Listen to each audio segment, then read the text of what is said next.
would you take Paulinha at Spurs, Kish?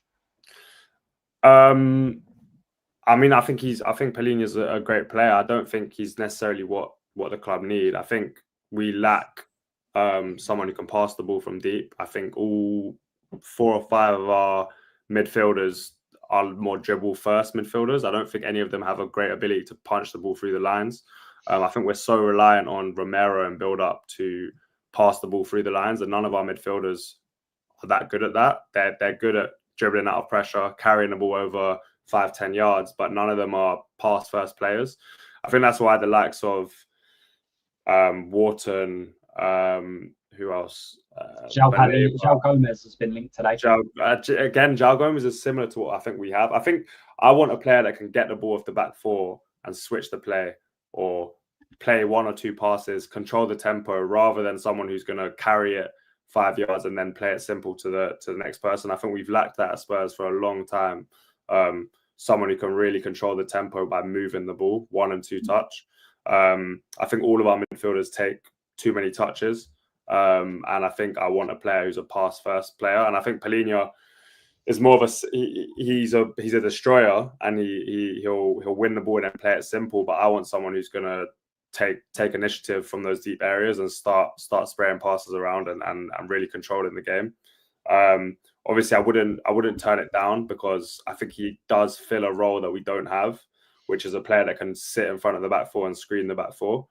But I'd hope that we can get someone who can do that and pass the ball as well. So yeah, as an option, but not your first choice. Yeah. Chris, what are your thoughts on bringing Paulinha back? Yeah, I totally agree with what Kish said. To be fair, it sounds like again, if that's how Frank wants to set up, and he wants that sort of holding 6 who doesn't sort of go past the halfway line, just intercepts, play the ball on, then I suppose it will fit. But I think that's the trouble, is that Tottenham fans are getting, we know who we all want, and everyone's quite happy to see that we're linked with players and actually spending the money on players.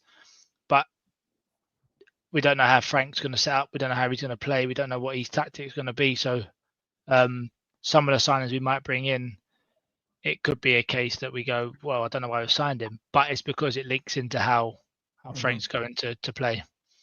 And then also levels to it, isn't there? So it might be a case of we bring in a Paulinha to do a job for a year, and then for a year or 2 maybe. We've done it with Wilson, Palacios, Wanyama. They're the first 2 that spring to mind, where we go, actually, this is just what we need right now, and then we can hopefully get better. I'll kind of add this into the question to you, Sav, because I think this is from what Kish was saying in terms of getting the ball off the centre halves. So Soul Sniper Gaming has said, could Bergvall do that job? And then Phil Coyers has come in and said, I'm assuming that's Douglas Luiz, does that job as well. So what would be your thoughts on them 3? Could Bergvall do that job in terms of taking the ball off the centre backs? Do you know what? Bergvall's an interesting one. Unfortunately, because of our absolute lack of tactics last season, I don't really know what Bergvall is. I know he's a good footballer. I know he's talented. I just don't know, has he got a position? And it's really difficult. If we're going to turn around and say, right, the 19-year-old in our squad is going to be that guy, that's a lot of pressure to put on him. What we do know, and I think what the other guys have said is spot on. It's like, you know, last year, I think we needed that out-and-out destroyer 6. Last year, when we were wide open, playing 2 at the back, we didn't have a back 4, did we? We had a back 2. That's where you want the number 6. And again, we can only go by what we've seen at Brentford, right? I can't predict what Frank's going to do at Spurs, but what we saw there, he plays a 4-2-3-1. He doesn't play with an out-and-out 6. City play with a 6, right? They let Rodri run the show. And I think what Kish was I think, if I'm not wrong, Kish, Rodri's the ultimate DM who passes the ball, right? Yeah. That's your guy, right? Frank, I think, played more with a 2, so it would have been like Janelt and Norgard. Both do a little bit of everything, right? Both protect the back 4. Both don't need to go crazy because they got Damsgaard playmaking in front, and then you had Buemo, Visser, and Sharda doing the forward bits. I don't think it will be too dissimilar from that. I do think that whoever goes in there, though, needs to be very defensively aware. They don't have to be a destroyer, someone that reads the game. Douglas Luiz, I think Douglas Luiz fits the bill. Premier League proven. This is going to sound weird. He's a man. Like, he's a man. I think we've got too many boys. I think he's a grown man. He's physical. Paulinha, I'm not going to say no to. I think, again, Paulinha very much win the ball, brilliant at recoveries, give it to Gibbs White, someone like that. Like Paulinha, Gibbs White, Maddison, that works, right? Mm-hmm. But somebody just put on the screen Ardon, Jashari. I'll tell you what, how any club other than Milan is not in. I don't know if everyone's seen him. This boy is everything. He's got everything in his locker. He is the all-action midfielder. And when I first saw him play, I went, who is this? Like, how does the world not know about, like, how did I not know that this gem was out there in Europe? 40 million euros. Milan couldn't pay it. If I'm Spurs, we were linked to him today, I'm pretty sure. I think. Yeah, we were. Yeah. You would see a very excited Sava if we signed Ardon Jashari. I think he's absolutely brilliant. And I think our fans will then see what a proper midfielder looks like. But listen, there's options. Kish, I think you were spot on. All of our midfielders are kind of the same. They're all different, but the same. There's like, I feel like none of them are terrible. None of them are brilliant. And none of them have got that ability to put their foot on it and go, you know what, I'll dictate this game. It's all 100 miles per hour. Can we drive forward? And that's my problem with Bergvall. Not his fault, but that's all I've seen from him so far. So can he be the guy that sits in midfield and dictates? Maybe.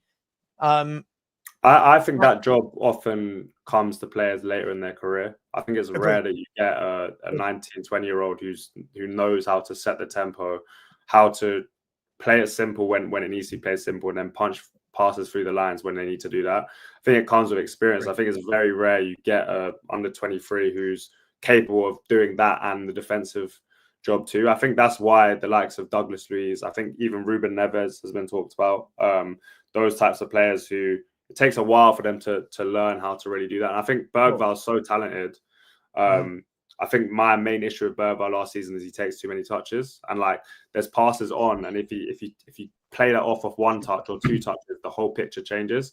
And by the time he's taken 1-2 touch, the option's gone. And I think that kind of thing that gets ironed out with experience. Don't you think, Kish? Don't you think with Bergvall that for me it felt like he always felt like he must drive past his man at all times?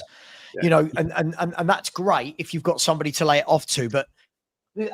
Again, I always sound harsh on players, but I think everyone's gone so early on Bergvall. They're putting him on a pedestal up there that we're not actually giving the kids like space to breathe and grow and learn Premier League football as a midfielder. He stood out in what was a very disorganised midfield, but I'm really excited to see what Frank will do with him. I just don't know if I want to turn around and go, that's your main man in a Champions League midfield. That's only me. He might prove me wrong, but I'd have him learning from a Luis, learning from a somebody. The experience piece that Kish mentioned earlier, in terms of being able to do the defensive side and take it off the six, being able to progress, knowing when to pass. It could be that if you get someone experienced alongside him, I'm not saying he becomes the elite player, but he learns off of him. Do you know what I mean? He learns how to pass. And also, I think, Kish, again, it was something you did mention earlier, was the fact that it seemed that everybody was kind of within themselves, and Bergvall was kind of like, oh, okay, none of you are going to do it. So then maybe it was like, there's no one else here to do it. I might as well try it. So maybe he's not that sort of player, and that with Frank, he might be able to kind of be a little bit more mature in the kind of way he's playing.